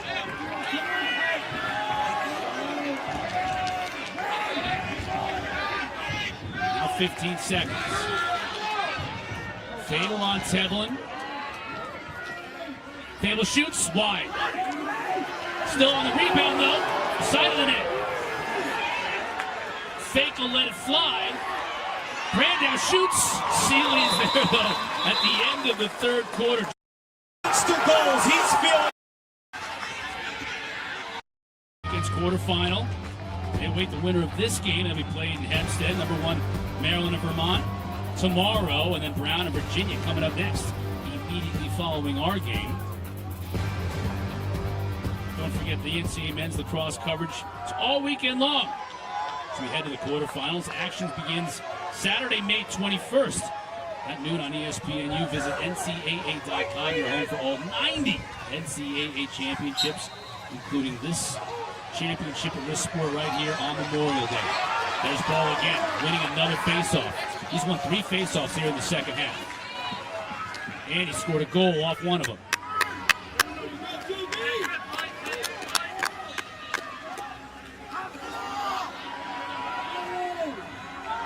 All the way over to Sharp.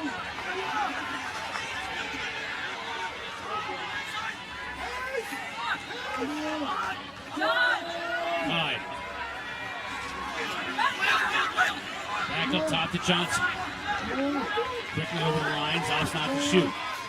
Johnson spins in the middle of the field. He'll shoot. Sealy saw it all the way.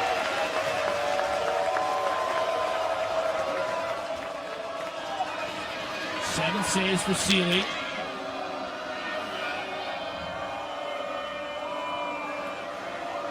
St. Joe's in a little bit of trouble here. They get to the middle of the field, though, on the clear. Could be a chance here. It's a goal here! Birch, that's 2 goals. His first 2 goals of the season.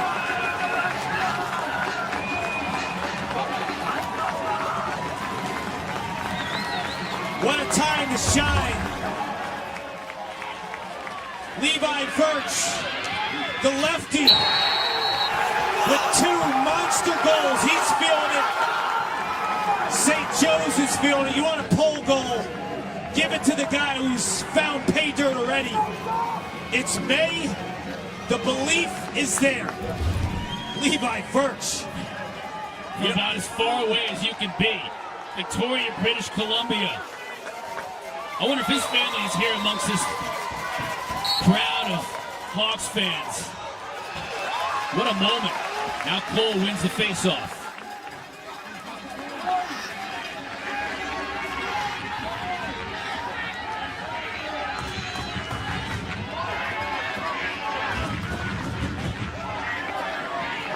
Strazula. To right. Looking to get things started.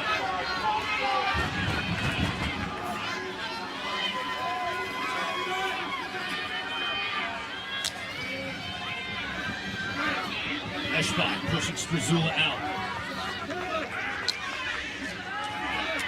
Brown got his left hand free. Paquette goes down to Robin. That's a fantastic save by Paquette.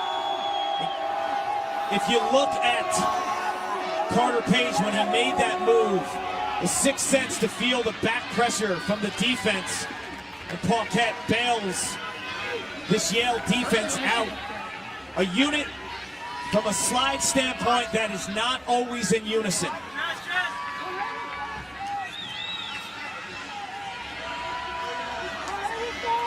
Eli solid on the clear. Montfort over to Cool.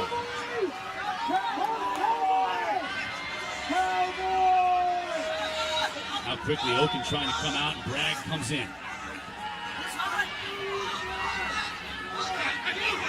Behind the cage to Brandel. Blondell on him. And loses it initially, now gets it back. Rolls to his right, got a step, but didn't take the shot. Bragg.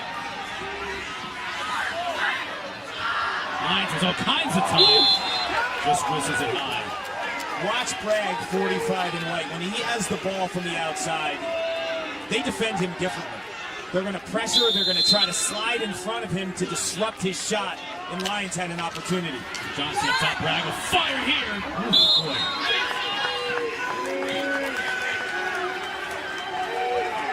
Scary, right? Like some guys shoot fast, some guys shoot hard, some guys shoot hard and fast. I'm worried about the fence back there guarding the side center, but Joe probably spent about $8 million on like Kevlar fencing to make sure that those Bragg shots don't go through that fence.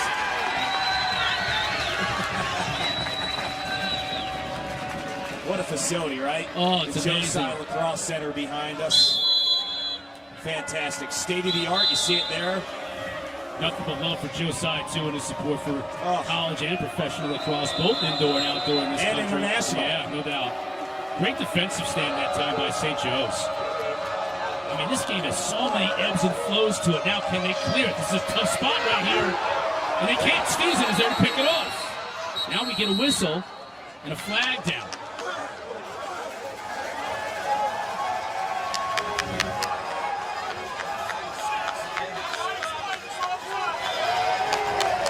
Brown has the ball.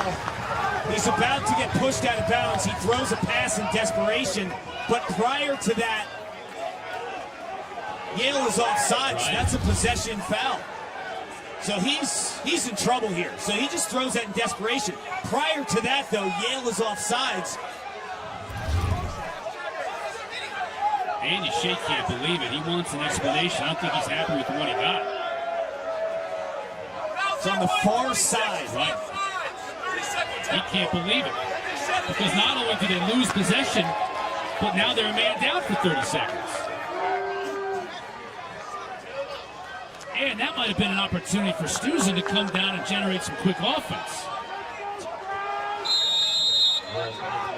And Andy Shea knows it. Either way, he's got to kill off this 30-second penalty. Watch 63 in black. Tucker Brown, like Thomas Bragg, he's the guy they want time and room to set his feet. He's on the left side. Strazula looking for him, can't get it to him. Stuzen is there. Nice catch that time by Bowman. Now he has it. Brown behind the cage.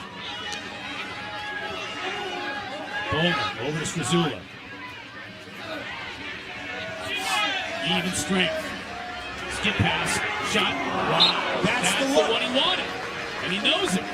They were just all even But Yale had not recovered into a 6-on-6 set. Tucker Brown camped out on that left side, right where he wants it. Now the Hawks will sub out. Faber comes on.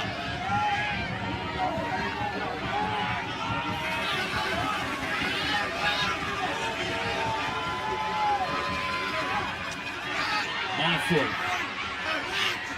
All over Faber. Devlin is there to help out if needed. Behind Anderson, 12 to shoot. That's Bowman. He loses it. Booth, nice job defensively. Now they got to move quickly. 2 seconds to shoot. They get a shot off and it's wide. That's the best scenario for Carter Page in this St. Joe's offense, because now they can go back. They had a shot, little desperation. If it falls, but now you are allowed your entire team to set up their ride. Under 10 to play here in New Haven.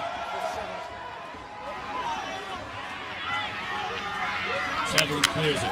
Everything on the line for both these teams. Desperate to get to Hempstead in the quarterfinals next weekend.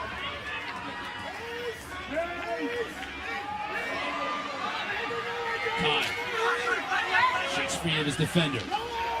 Now to Johnson. Johnson up top to Sharp. Bragg coming on the field out of the box. Here he is with a full head of steam. Johnson quickly trying to get in front. Deflects to Sharp. He'll have a look. This is Matt Brandau time. If I'm Andy Shea, I'm saying let 41 and White handle the ball. He's the quarterback of his team. He's the best decision maker for Yale. He needs to touch it every possession. Here he is, trying to work a pick game with Blondell. In front, Johnson couldn't get a clean shot. 21 to shoot for the Elots. Brandau wanted a new shot clock, 60 seconds anyway, won't get it. Won't get the refresh. Bragg. Johnson couldn't handle it. 10 to shoot, cover in front. Oh, Sealy is there! Yale saying it was a goal. Yeah. They won't even get the reset now. Now we're going to get a whistle. Now they say it's a shot clock violation. Yale said it was a goal. Andy Shea and staff upset that Brad Sharp, who had the ball there, wasn't pushed from the rear for 30 seconds. Got to put it behind you, though. At least for the time being. We'll take another look at it. So far this quarter, Yale 0 for 7 shooting. And they were so good in the third quarter. That was a huge moment in the game because if Sharp was pushed, they're down to just a second or two on the shot clock. If they go extra man, it's fresh. They get a new clock and extra man. Paquette doesn't get there. Big loose ball here, run by Stinson. Now look at him run. He's got Kai open, can't hit him though. And we'll go the other way. Quickly, Ritter. Anderson. Stinson did a nice job to get back and prevent Anderson from getting to the goal. Fresh 80 for St. Joe's, and they're going to take advantage of it here just to settle things down a little bit. Strazula comes on. Trailing by 3 early in this fourth quarter. They've scored a couple of goals to knife into that disadvantage. Bulmer. On fake. Collision. He scores!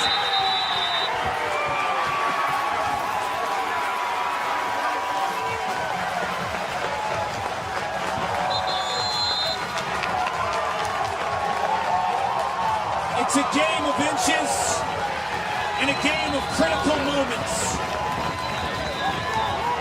Yale's losing their minds because when the ball was on the other side of the field, they feel Brad Sharp scored a goal and then after was pushed on this catch from the rear. That would have been 30 seconds in a fresh shot clock. Instead, Bulmer plays big boy lacrosse. We're all tied. Caparo Jewelers wants to buy your unwanted valuables, jewelry, watches, gemstones, on the spot. Everyone is Midway through the fourth, 15-15. It looked like Yale was going to... Players who can make monster plays in critical spots like Levi Birch. And then Bomer, who's won the physical matchup against Chris Fake, who rarely gets bullied. He's done that multiple times in this contest. And this is why you roll out the top face-off specialist in the country for moments like this. When your season's on the line, you have Zach Cole for this very moment. And it's Ball who wins it. He has done amazing work here in the second half. By my count, he has 4 face-off wins and a goal in the second half alone. Basically he's even with Zach Cole. On 2 violations, too. Yale has 2 violations, so for James Ball to do this and not be trigger shy and to beat Zach Cole, who has a little bit of house money because of those violations, and Yale not being aggressive, huge by James Ball. Sharp thought he was robbed of a goal moments ago. Kyle got his defender, ball, he scores!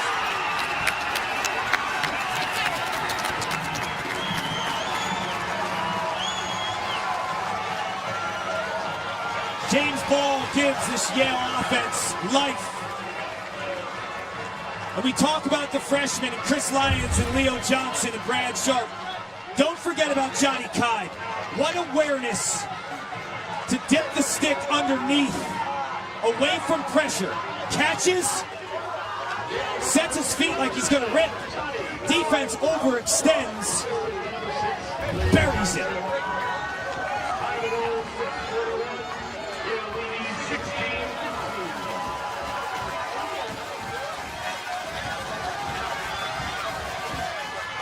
(21-12) now is the face-off discrepancy. Ball wins another one.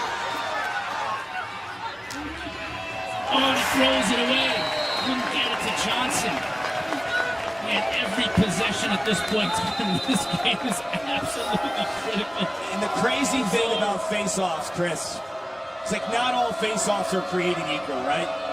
You're winning 21-12, but the momentum is with James Ball, who's finding a way to beat Zach Cole. Struzula's got to get it across the midfield line and does with 2 seconds to spare. Great ride by Yale. Watching this game, you just cannot help but know that both these teams, blood, sweat, and tears on this field today at Reese Stadium. Everything is being given by both these squads. Unbelievable. Here's Wright. Bomer, nice catch. Now Bomer has Eschbach on. Quick slide from Yale. Bomer wants the rack. Gets by him, shoots, Paquette robs him. 16 saves for Paquette. Now Fake will look to go the other way. Johnson.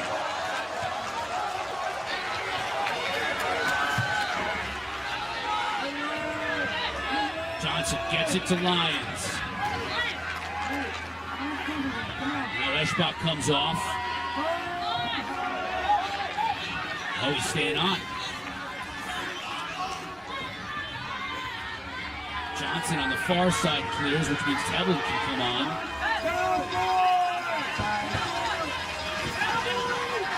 Number 5 to play.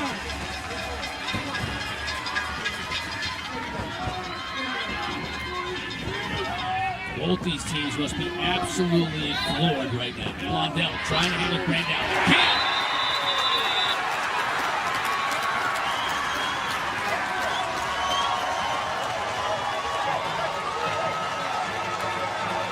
I told you, every single possession, the ball has to hit 41 White's stick.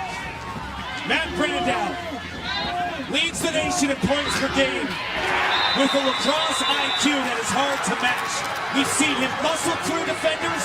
Now we're seeing a shake and a low-angle shot that puts Yale up by 2. And now, Zach Cole, the NEC Player of the Year, nation's leading face-off man, is being tested here in the second half by James Ball.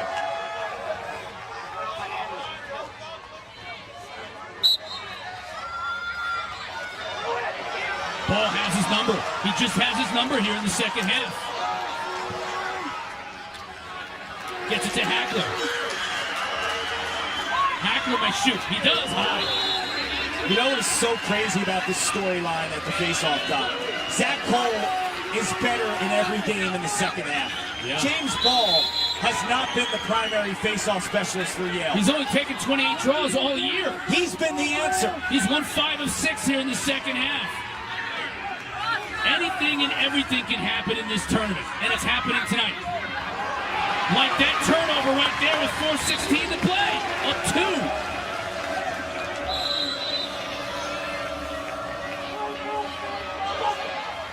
St. Joe's has to take advantage here because they can't count on taking advantage of the face-off X. It can't be make it take it for them here in this fourth quarter. Which is the craziest thing ever. If someone told you in the fourth quarter, based on the season, Zach Cole would be going up against a player with less than 30 draws this season. In a team with 2 violations already in the half. Go figure. That's why we play, brother. Right. He got free. Now he shoots. Scores!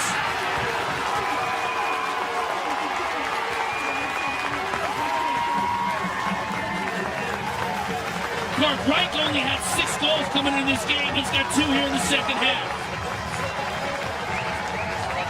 James Ball's late game dominance is being negated by turnovers, sloppy exchanges. You lose the face-off, you give St. Joe's life. And they've decided to defend 52 in black as a passer. They are not sliding to him. Colin Reich has made them pay. To your point, 19 turnovers on the day for Yale. Can Ball win another one? As improbable as that might seem. Loose ball, looking at battling for it. This time it's a wing who got it for St. Joe's. But beautiful job defending on the play to get it right back to Yale. Lyons, and he looks to move quickly. Up top to Brandon. Unbelievable defense. Jake Cohen was the one, I believe, who knocked the ball away. Jake Cohen, number 49. Beautiful play. Now 3 minutes left to play. Yale by a goal. Here's Tevlin. Brandon. Up top. Lyons.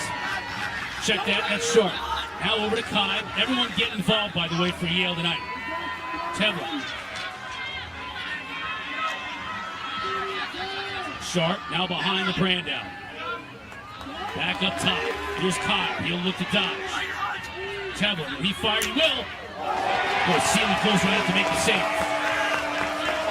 We saw Brandon running the offense. I think they could have probably killed a little more clock and allowed him to be the decision maker, the playmaker later in that shot clock. Got 4 seconds to get the ball past the midfield line. Can't do it. Can't do it. Turnover. Yale will look to move quickly. Johnson shoots. Scores! What a turn of events!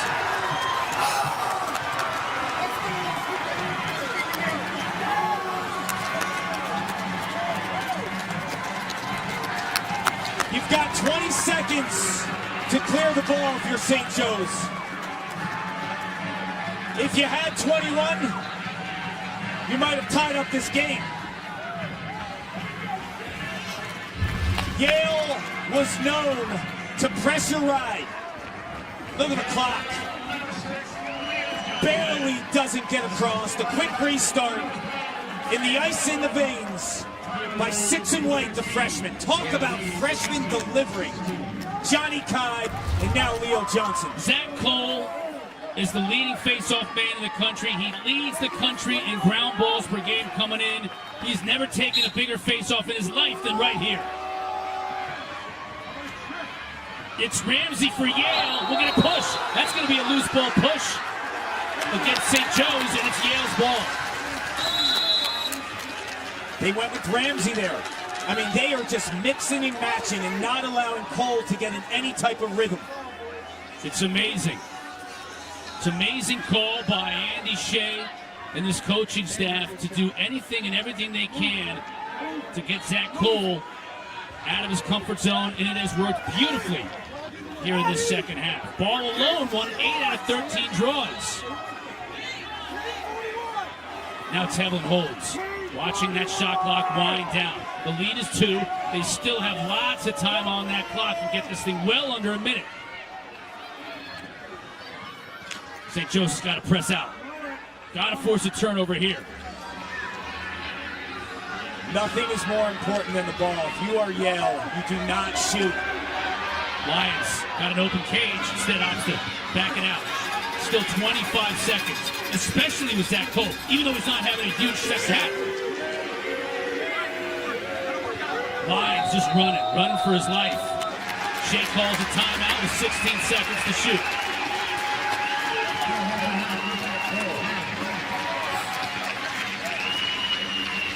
The intensity here is palpable, and it has been since the opening whistle of this game.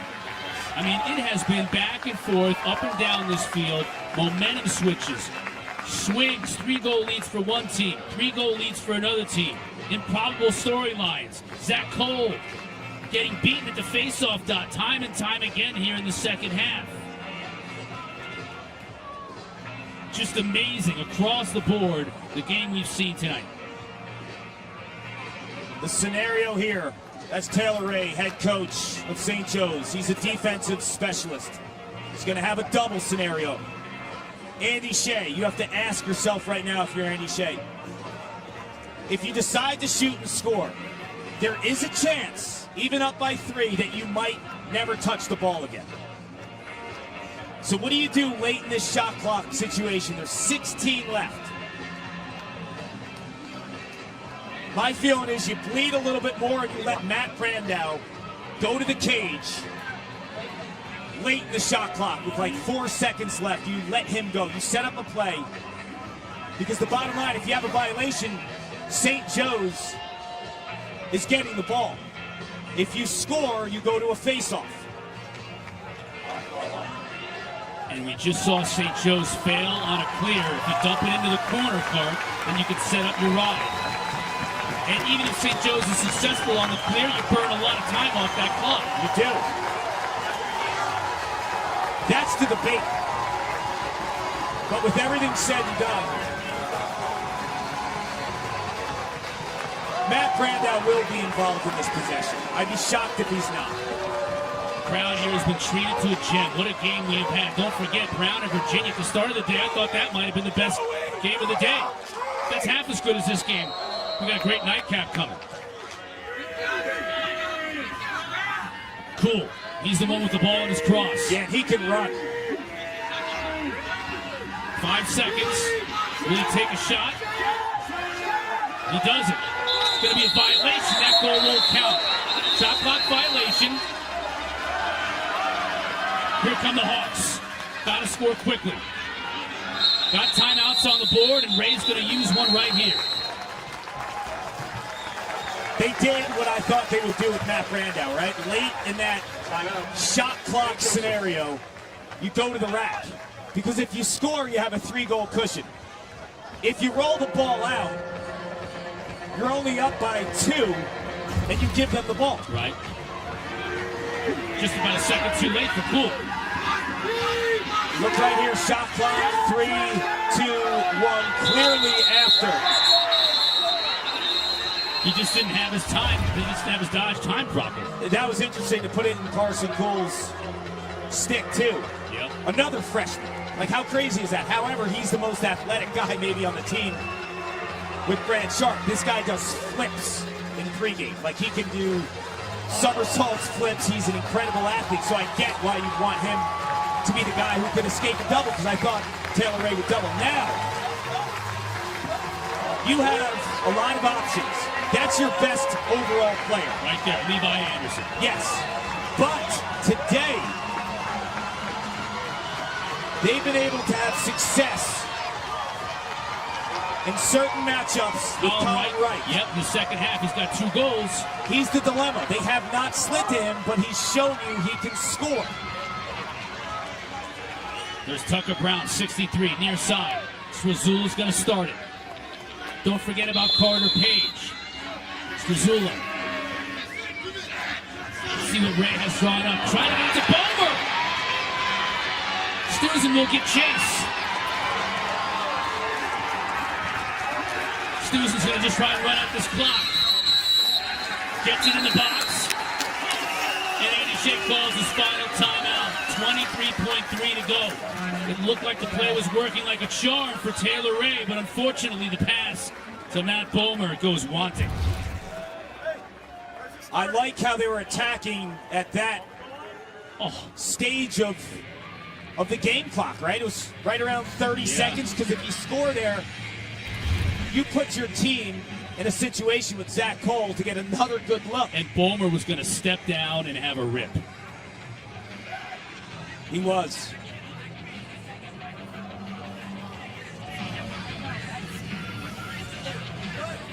This is what they're playing for. If you just joined us for the day, this is the third of 4 games today. We'll have the same number for tomorrow. Here's the upper half of the bracket. Maryland plays tomorrow at noon. All these games on ESPNU.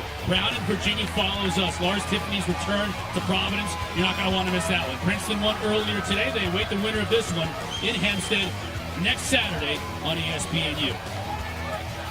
You and Anish and Q will be in Hempstead. That's going to be must-see TV. And we'll be watching Brown, Virginia on our way up to Ithaca. That's going to be awesome. No doubt. Couple of pies in hand. Stop off and get some pizza for the long road trip. Looking forward to that one tomorrow. There's the athlete again, right? Cool. Splits the double team. Loses the ball, though.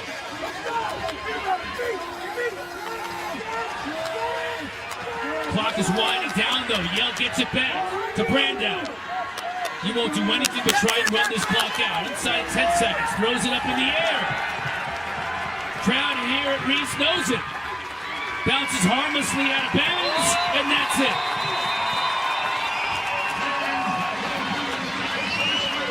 What a game we were treated to tonight. You got to tip your cap to the St. Joseph's Hawks, who came in here and gave the Yale Bulldogs everything they could handle, but in the end, just too much, Eli. Unbelievable effort by Taylor Ray, his staff, and this program.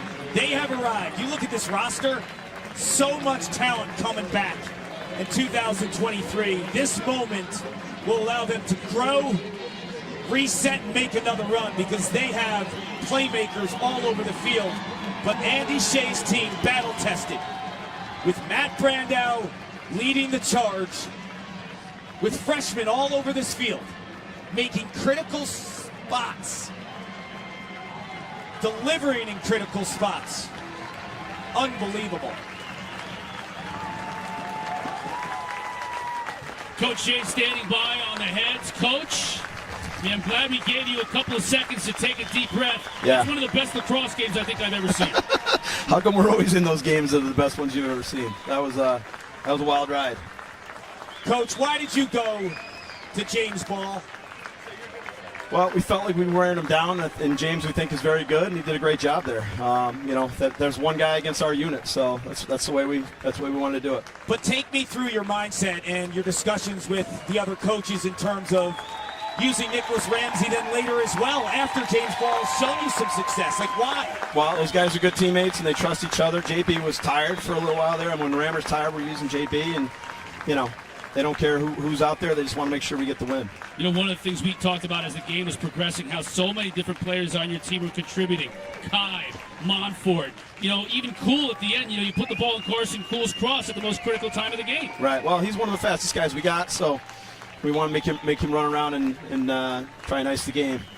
Chris Lyons, Leo Johnson, Johnny Kai, Carson Cool, they're all freshmen. Yeah. Like, describe this group of freshmen.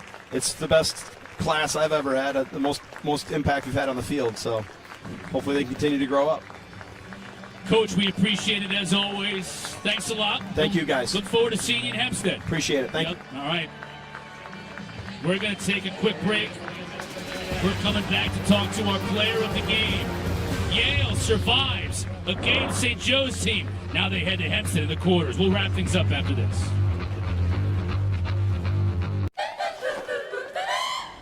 Was there something missing in my life till now? An absence I could not quite place, but